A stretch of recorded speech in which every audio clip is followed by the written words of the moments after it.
If you're looking to start a successful coaching business from home, there are 4 phases. Now, most coaches struggle because they don't know these phases, or even if they do, they go in the wrong direction. So in this video, I'm gonna keep it simple for you. I'm gonna tell you how to go in order so that you can build a successful, solid, foundational, sustainable coaching business. Hey everybody, in this edition of the Truth About Coaching Show, we're gonna talk about where to put my hands when I start a video. We're gonna talk about how to start a successful coaching business from home. I'm gonna give you 4 steps that will create foundational success, not microwave success, not quick fix, not one size fits all, not turnkey, not all the stuff that so many people are teaching because so many people are looking for. This is about creating foundational success that will be sustainable.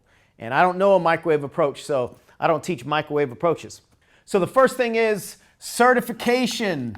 If you're watching my videos, you have heard me talk about this quite a bit. You don't get a certification for the certificate, you get a certification for the certainty.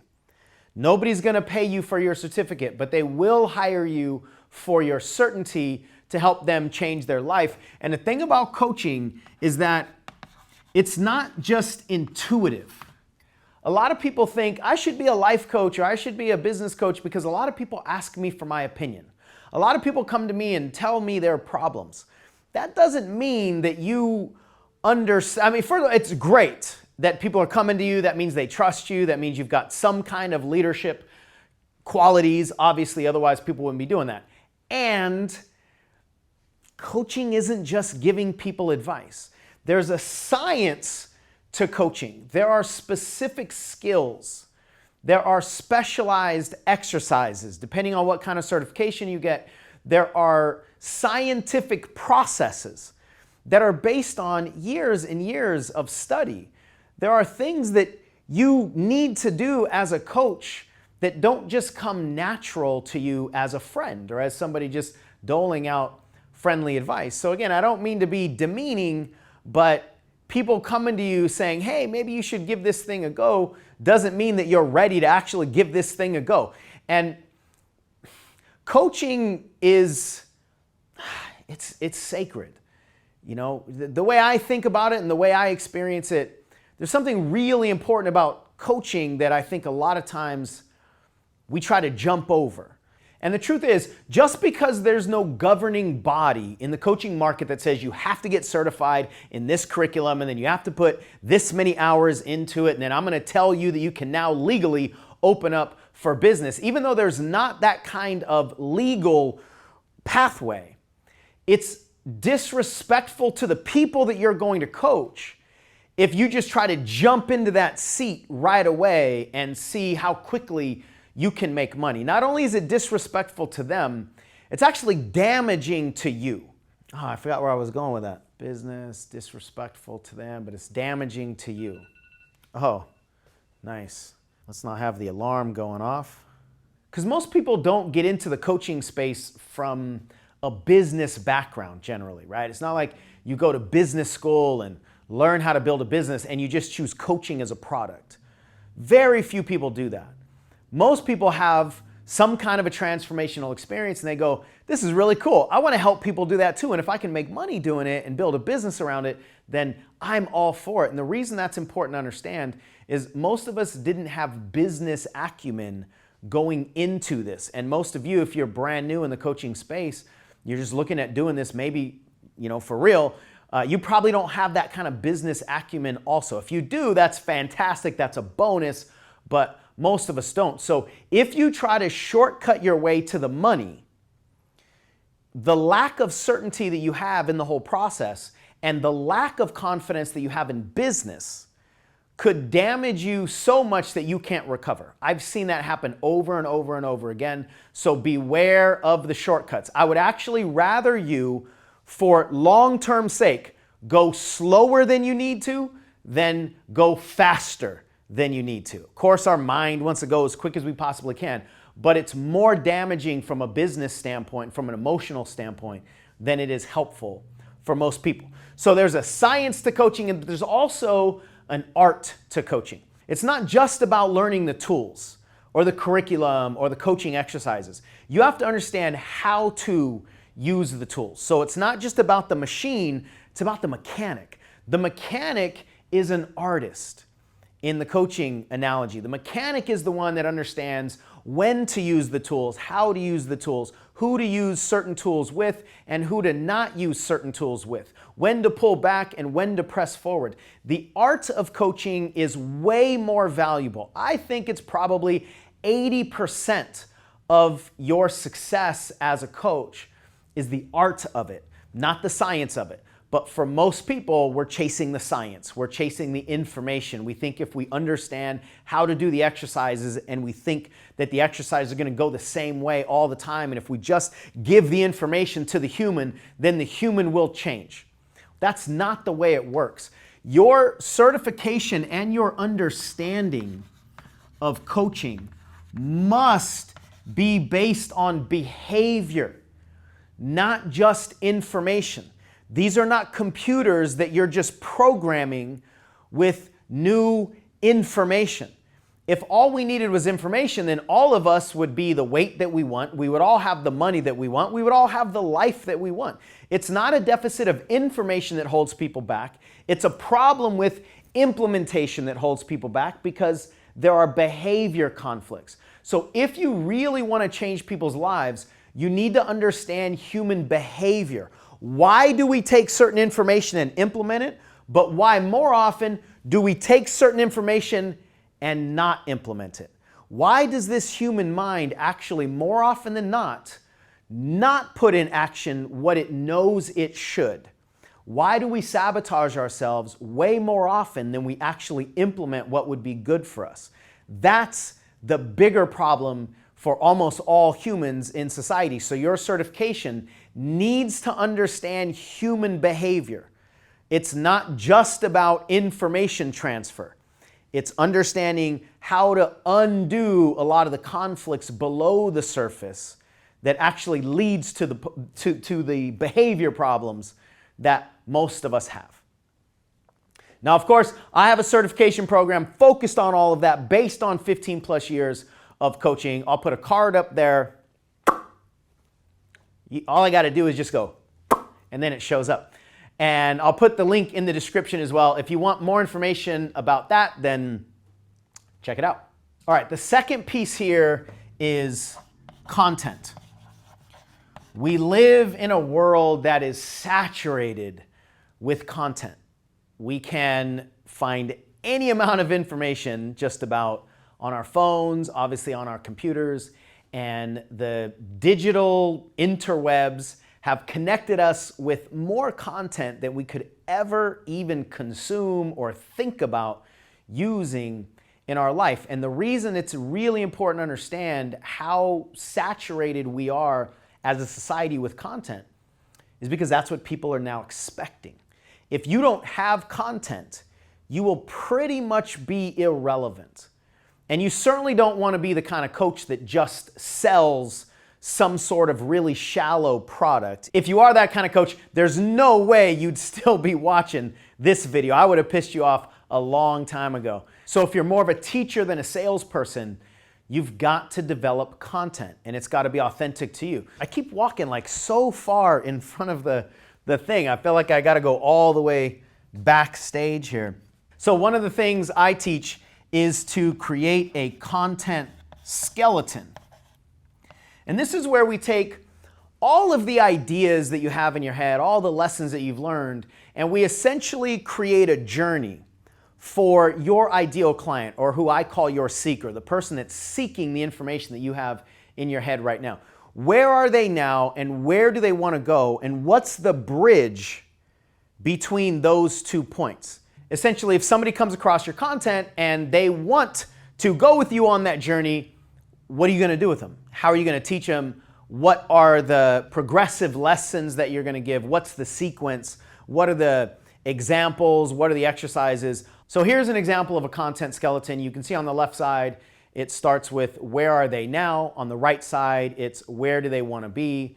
And in the middle is your journey.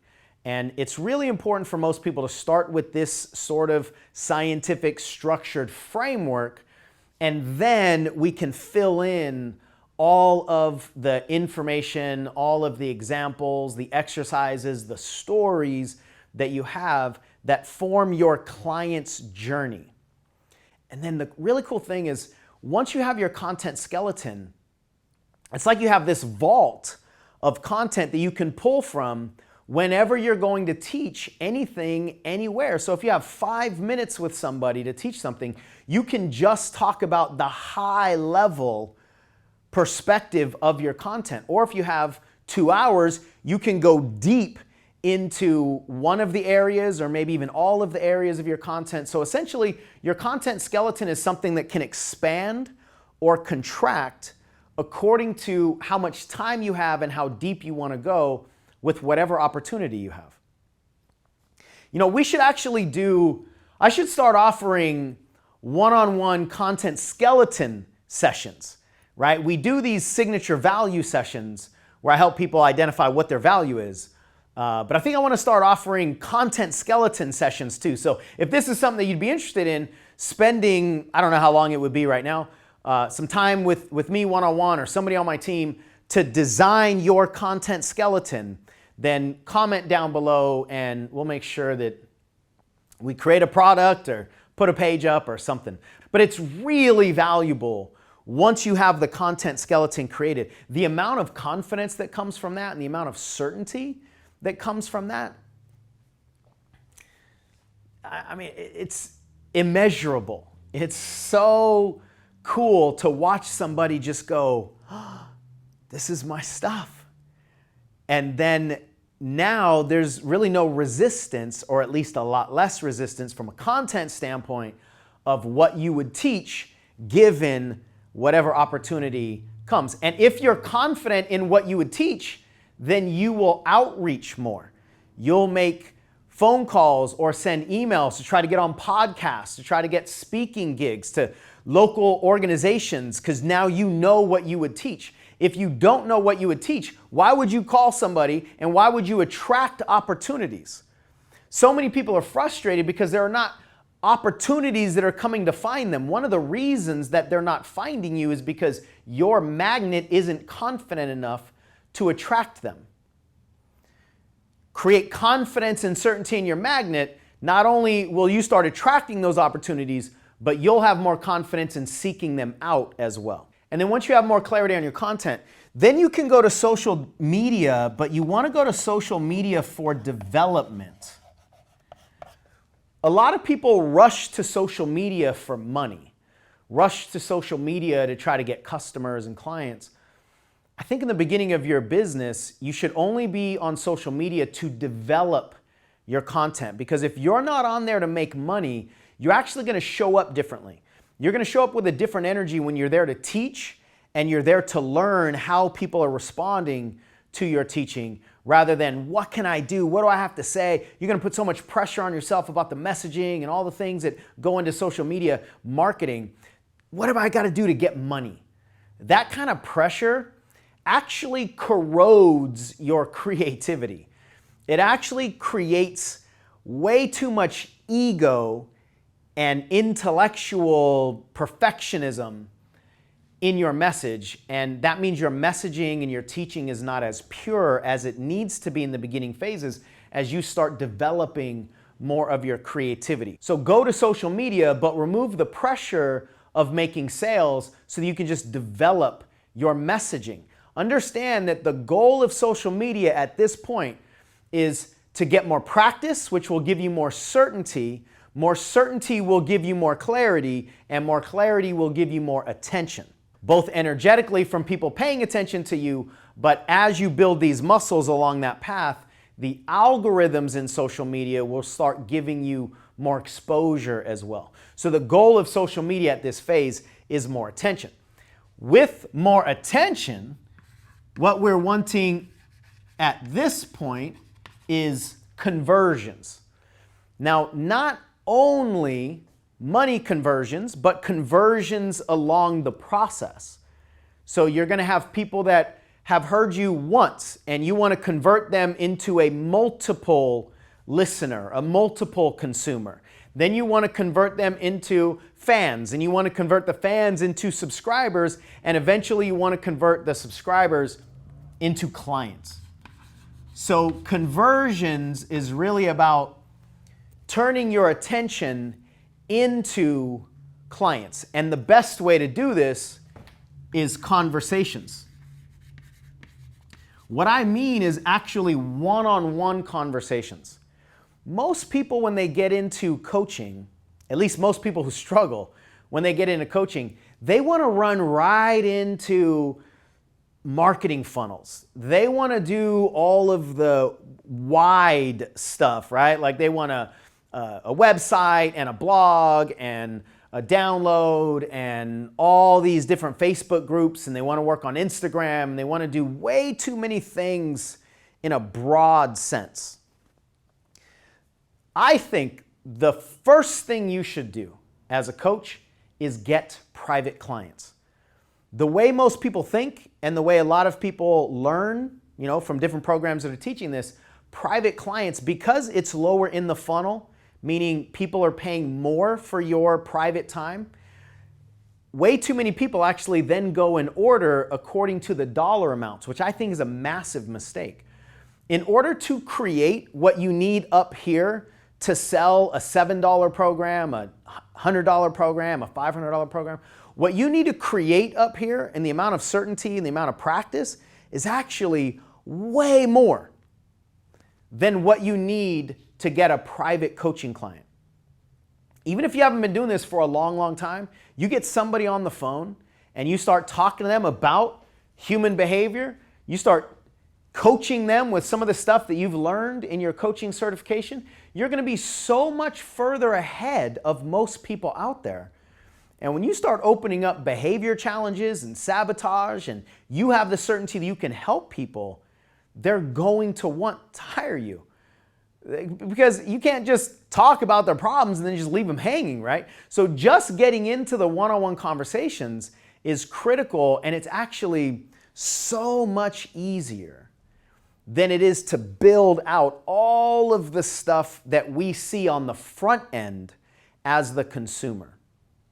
Now, if you want to know what to say in these calls, which is a critical piece of the puzzle, obviously, then I'll put another card up there, and we'll put a link in the description to download my consultation guide.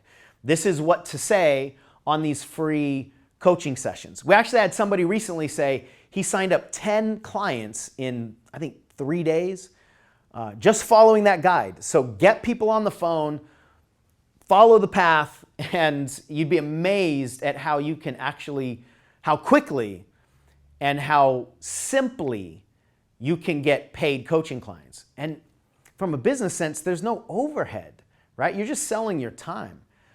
There's so much more at play when you have to pay people to do websites, or you have to do it on your own. You got to put together all the opt-in pages. You got to put together the funnels. You got to put together all the automated emails. Like, there's a lot that goes into that. By the time that you get all that done, you could probably have 5 private coaching clients that are paying you a pretty good dollar amount. I forgot a line on social media, but I already filled in that stuff. So let's see, do I want to say that? Now, of course, there's a lot to learn in this process of holding conversations and helping people through that initial phone call, but you'll learn them so much faster doing it that way. Your learning curve will be so much shorter, and you'll exponentially develop. See, most people are trying to jump over the development phase, or they're demanding themselves be perfect before they get in motion to start the development phase. And you can't be perfect, and you certainly can't earn the value of your potential prospects without the development. And while you're building all the websites and putting all the funnels together, you're actually not developing any coaching muscle. And I'm telling you, from 15 plus years in this industry, talking to a ton of people who are having success and other people who are struggling, really dissecting the elements, the ingredients that are creating the success or the failure, it's this. And finally, the fourth element here is commerce. So once you have the foundation that I've been talking about, and you've gotten good at conversions and you've gotten some private coaching clients, your certainty will be so much higher. And now we can start putting some of your products into commercial form. We can start putting them online. We can put them in audio format, online courses. We can put them in some kind of a download. We can create books. And that's where we can start putting together systems and automation. Those things should be introduced after you have a successful product, you have confidence, and you have certainty. So many people are trying to build the systems without foundational success, without foundational certainty, without the confidence underneath it. And one of the worst things you can do actually is have a system that doesn't have the solid foundation to hold the traffic as it comes in. That's why so many people, in my opinion, are marketing prematurely. They're not ready for the attention that they're trying to attract. And again, that could just do a lot more damage that people can't recover from. So the conversation is things like products, funnels, and when you are ready, ads. There's a lot of variation here.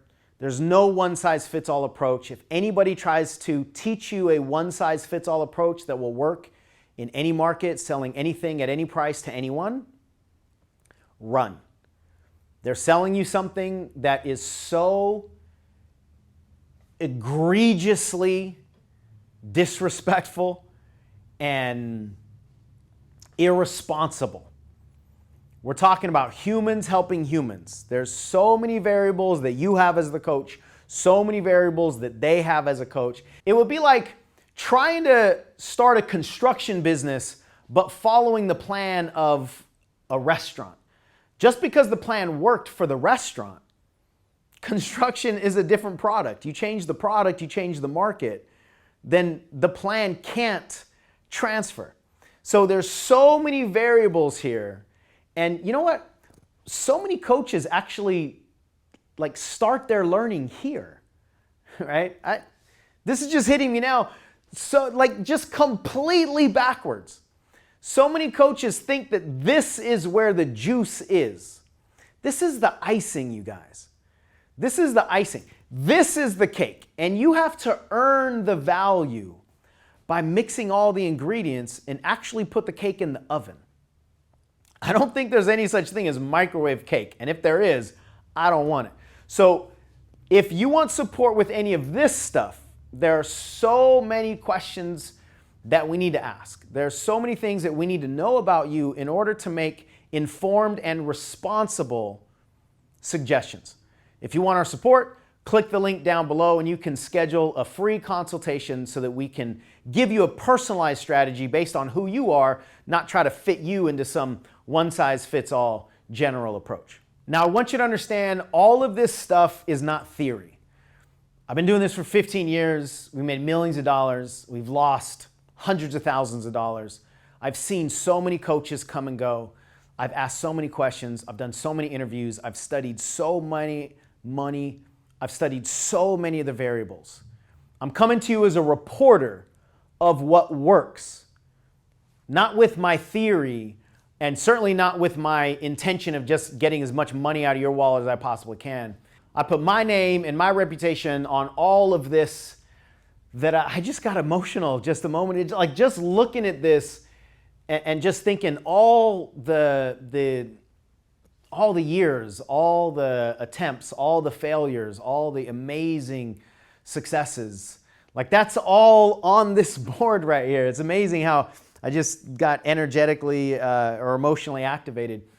This is what I've learned through all of my experience in this business, and hopefully it will support you in your journey as well. And if you play the long game, I promise you your success will come faster than if you just do what most people are doing and trying to shortcut to the most amount of money as fast as possible. Those people will not last, those businesses will not last, but yours will. Now, if you like this video, check out that video where I break down how much it actually costs to have a six-figure coaching business. I've probably invested at least $250,000 over the course of 15 years, so this isn't in the very beginning, but the majority of that dollar amount didn't